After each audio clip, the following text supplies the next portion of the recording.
دیکھیں یہ بہت بڑی غلط فہمی پھیلائی جا رہی ہے، سوچنا چاہیے۔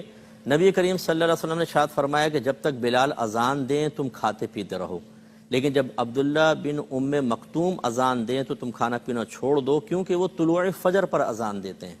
یہ بخاری کی روایت بالکل واضح ہے۔ اس کا مطلب یہ ہے کہ حضرت بلال تہجد کی اذان دیتے تھے تو سحری تو ختم ہی نہیں ہوتی تھی، تو سرکار نے فرمایا کھاتے پیتے رہو۔ عبداللہ بن ام مکتوم طلوع فجر پہ اذان دیتے تھے اور آپ تھے نابینا صحابی، آپ کو تو نظر ہی نہیں آتا تھا، صحابہ بتاتے تھے طلوع فجر ہو گئی اذان دے دیں، اور سرکار نے فرمایا اس سے پہلے پہلے کھا سکتے ہو۔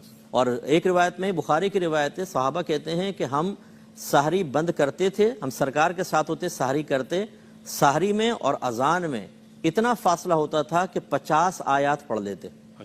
اب اندازہ کریں تو وہ والی روایات لیلین کے پیالے کے اندر کھانا ہے تو کھاتے رہو چاہے اذان ہوتی رہے۔ اب خود سوچئے کہ جب ایک وقت مخصوص ہے روزے کی ابتدا کا